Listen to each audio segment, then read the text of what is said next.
And we're back in the car on a Tuesday morning, like we never left.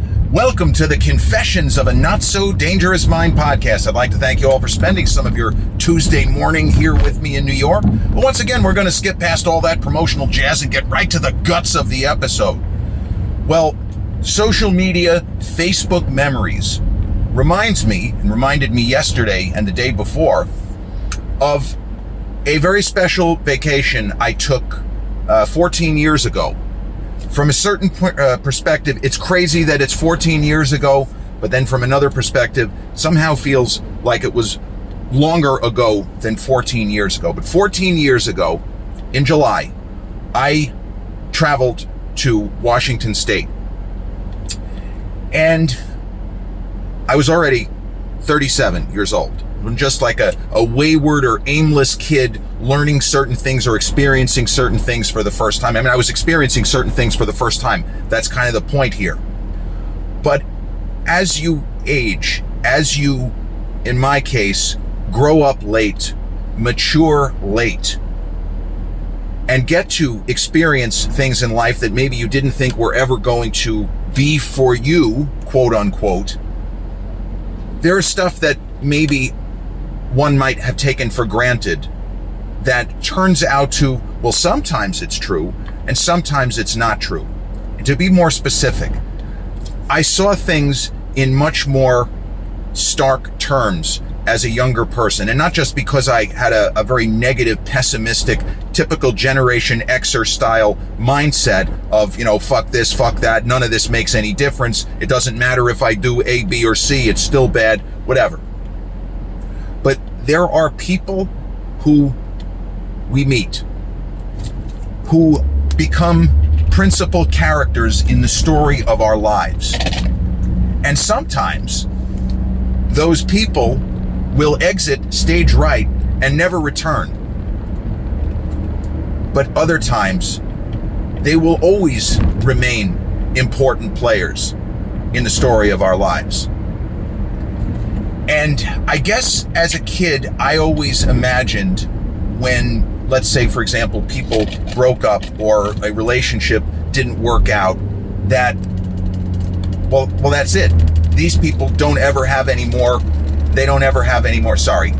contact after that. Now, obviously, my parents, for example, they split up and they had a number of years where they really did not want to be in each other's company or deal with each other, but then they got over it. And obviously it's different when you have children. I understand that, and that's something that I grasped at a very young age. But my trip to Washington State, without naming any names, the people involved and people who know me know who I'm talking about.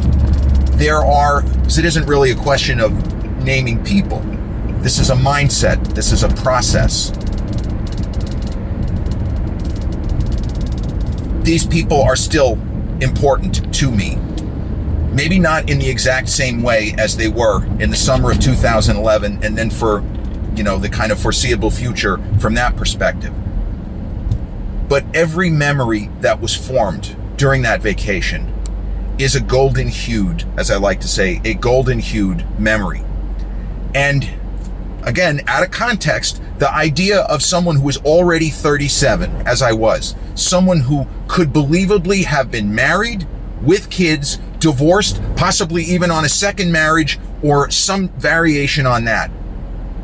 It was the first time that I was in an actual relationship.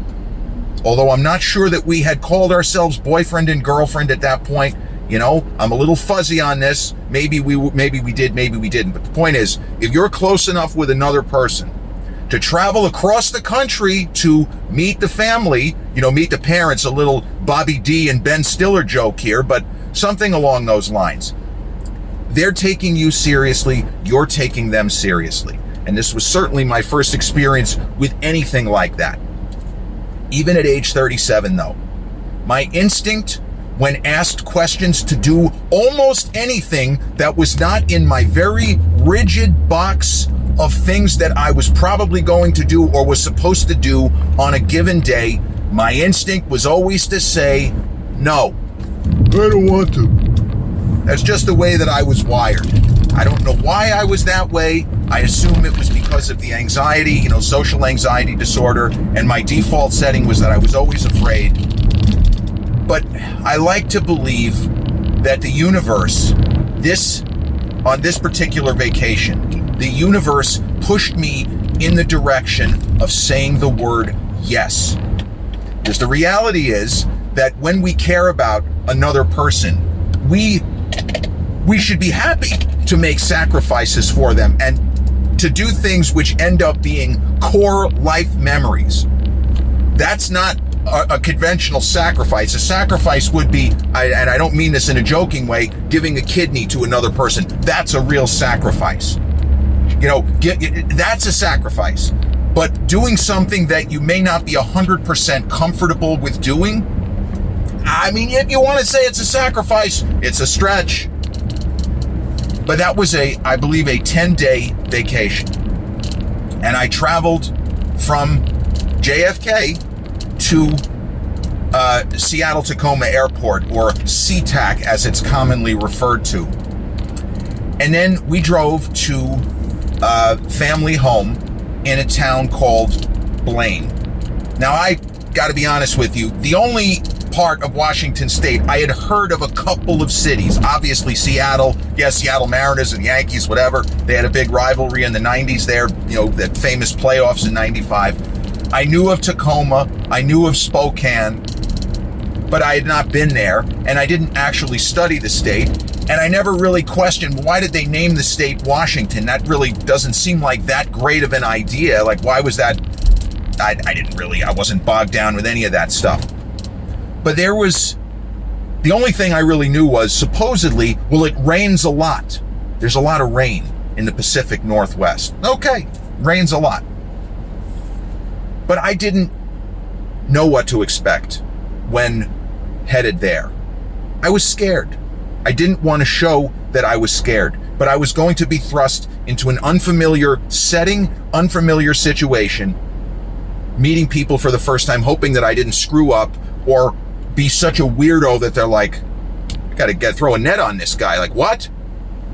So I was, affirmations, it's gonna be fine, you're gonna be okay. But I told myself, don't say the word no immediately. Give yourself a couple of seconds. Just a couple of seconds. Don't say the word no immediately.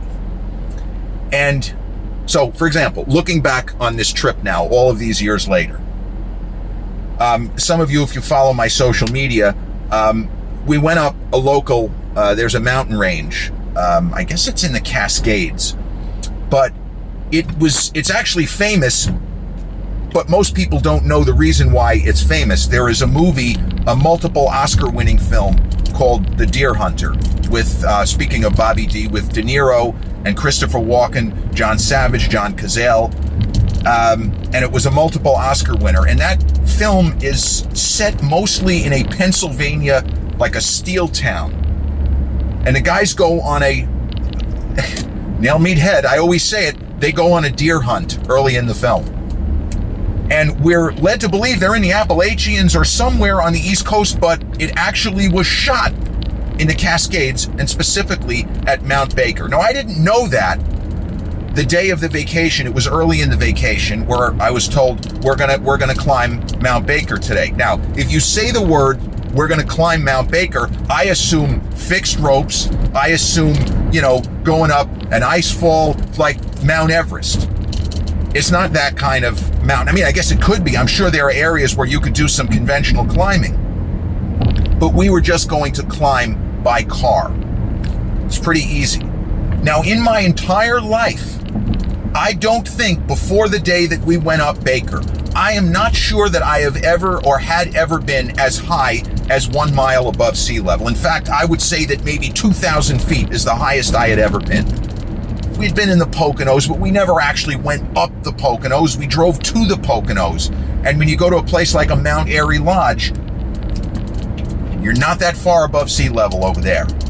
And then in the Catskills, same thing. We never went up the Catskill Mountains. I never went anywhere elevated at Bear Mountain, so I didn't know what to expect. I didn't think in terms of, bro, you're probably going to feel the altitude. You're going to feel something.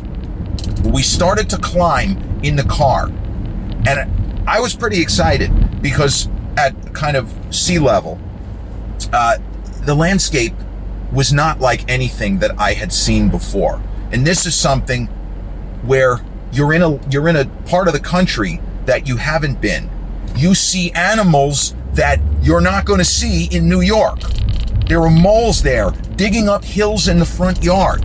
Not hills, digging up holes in the front yard. They're mole holes, just like whack-a-mole, like that kind of thing.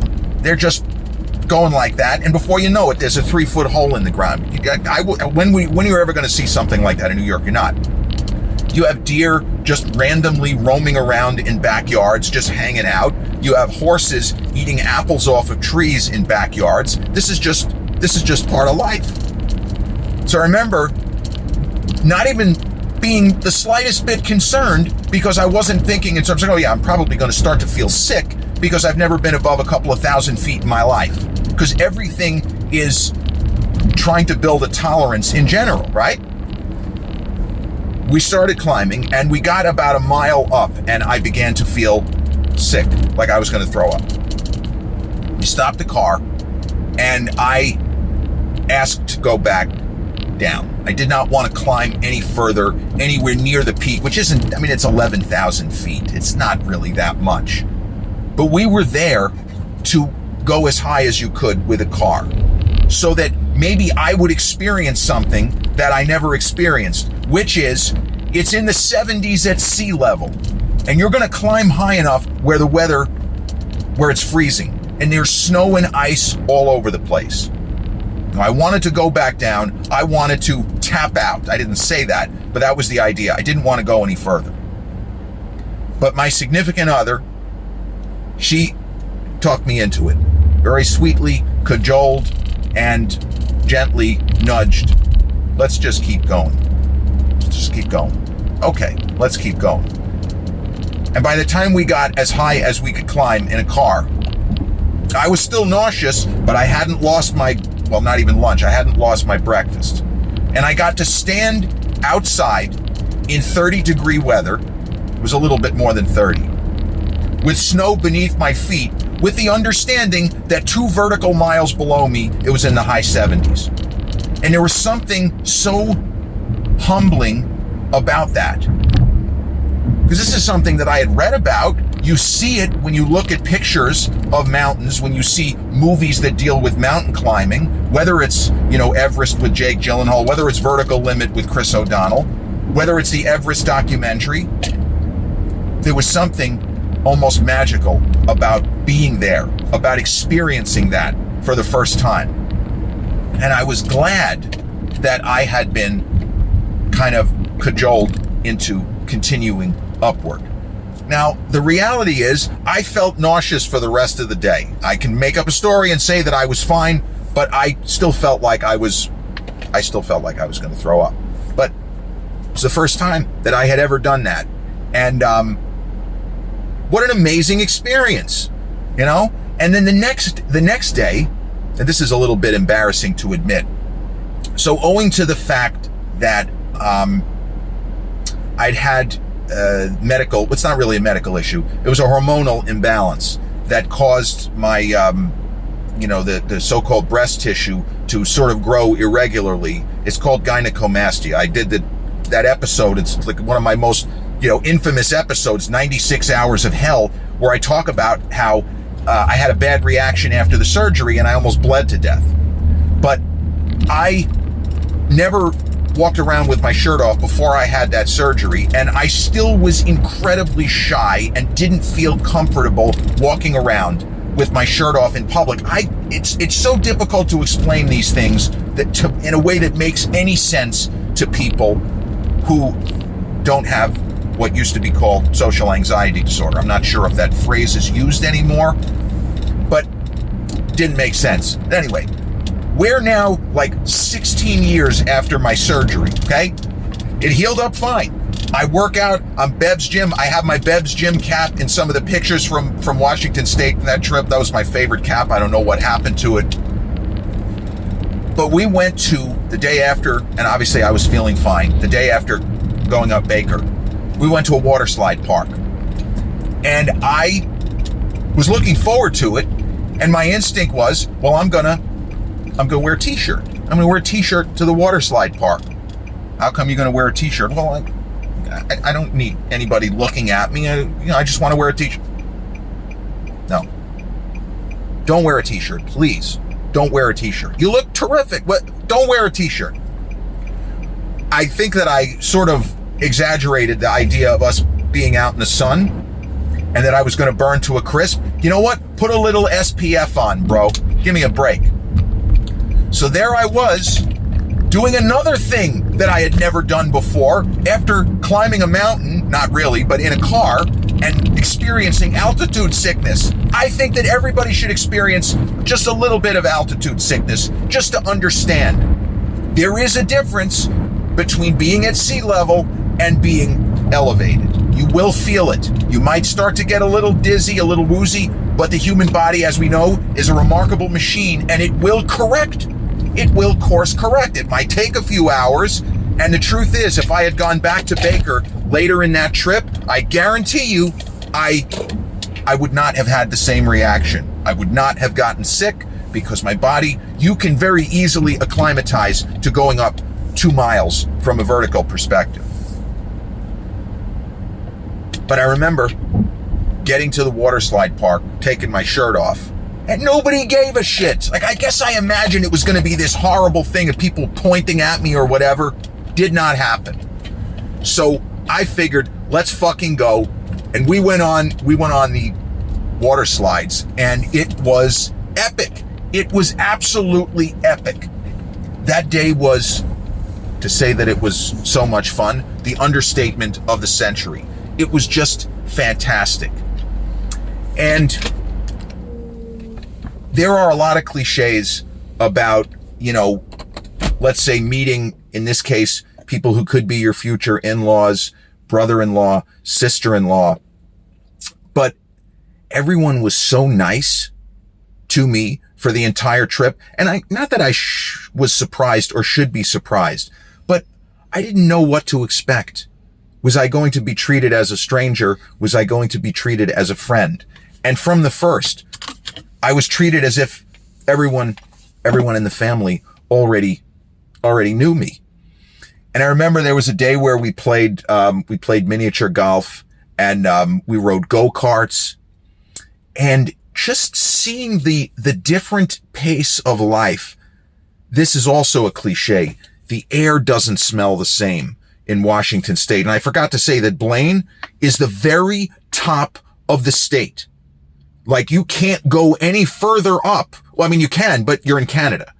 And this is a sort of weird concept, and not something also that I knew or would have ever thought of. Vancouver, Canada. Maybe it's a 20-minute drive from Blaine. Maybe. Wouldn't have known that either. But you're so close to Canada, and I understand that cell towers, there's a lot of things which are different in 2025 as opposed to 2011. But I had an iPhone 4. I was one of the first people to get an iPhone 4. I'd had it at that point probably about 7 or 8 months.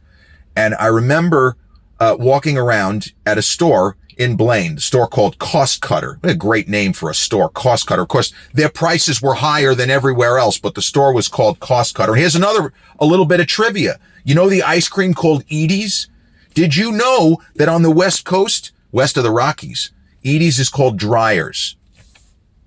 Same brand, different name, exact same brand. So anyway, this one particular afternoon, there's a gym that I was working out. I think it was in the Cost Cutters parking lot. And I look down at my phone and I see a strange designation in the top right of the phone. It's a big R. An R. Roaming. I got a message saying, you have now left the United States and you are about to be hit with roaming charges. Like the old joke, it's $200 a minute, whatever. What the fuck are you talking about? What do you mean I left the United States? I haven't gone anywhere. I am here. Little bit of Wi-Fi issue, 4G network issue. It was telling me that I was not in the United States when I was. Well, luckily I didn't pay for that. It was a company that I was associated with. They probably had to get hit for an extra $10. That's not something that I had ever experienced. You should never experience that. And in a little bit of a gallows humor, there was this one day where I was working out and I saw a van pull up and it said U.S. Department of Homeland Security. And I said, okay, I mean, it makes sense because it's a border town.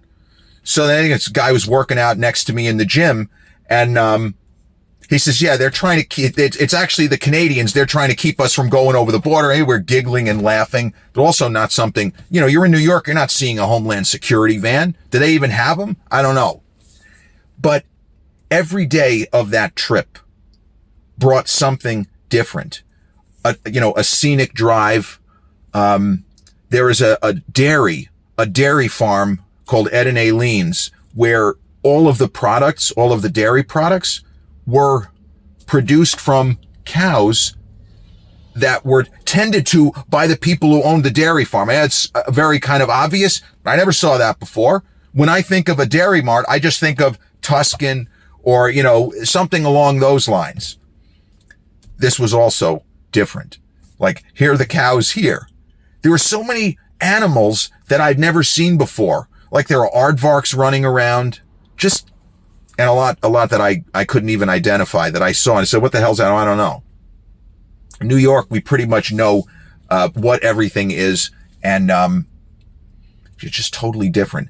And another thing with that particular week, there was something going on in most of the United States called a heat dome, where the temperatures in more than 40 of the states were significantly elevated. And Washington State, the weather is mild there. You don't usually get crazy hot weather, but you also don't get bitter cold. And they normally don't have that much in the way of snowstorms. And there was a controversy a number of years ago, maybe it was at least a decade ago in Seattle, where they had a significant snowstorm. They didn't bring out any snowplows or salt. And a lot of the residents were upset, but the planners said, you use salt, it fucks up the infrastructure. We're just going to have to tough it out for a couple of days. And that's what they did. But that's also not a thought process that I would have ever had or would have ever imagined. So this one morning, I decided to go for a jog. And while I was out jogging, I'm about 10 or 15 minutes from the family home. And I see a little bit of what looks like it's just a regular farm. In this area in Washington, it's all farmland. I know it's also a cliche, but it's farm. Pretty much everything is a farm. Whether or not there are animals on the farm or produce or both. It's just nothing but farmland. When we think rural, this is it. Now, there are areas of Washington State where if somebody told you it was Kansas or Oklahoma or Nebraska, you wouldn't say, well, no, I think that's actually, the Pacific Northwest.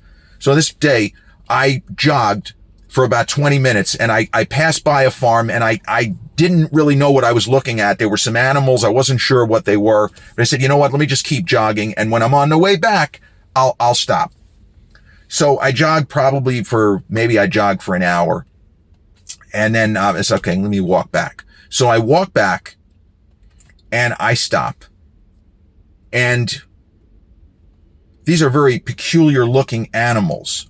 And from a distance, not to be a schmuck, from a distance, they looked a little bit like Dilophosaurus from Jurassic Park from a distance. It's a very strangely shaped animal. I said, is it an antelope?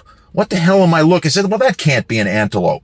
So I stopped outside the fence where these animals were gathered. And one of them very slowly, not in a threatening way. And bear in mind, they're not getting over the fence. Whatever these animals are, they're not gazelles. They're not going to jump. This is not Jurassic Park.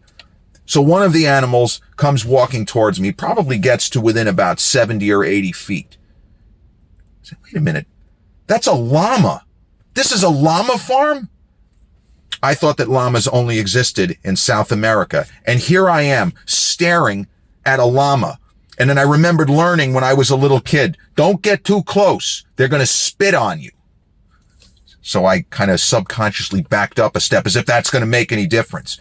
And that llama just stared at me. Stared at me in what appeared to be a very meaningful way. It seemed as if we had a moment. And then he turned around and whatever else, he did something else. I took a couple of pictures. I feel like everyone should see an animal reasonably up close that does not live anywhere near they currently live. That is also not something I would have thought about. And there I was, just awed.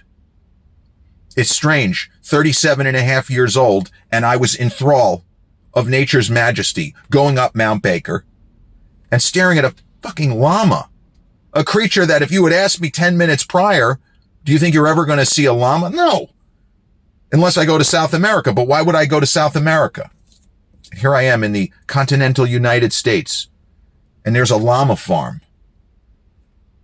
Amazing.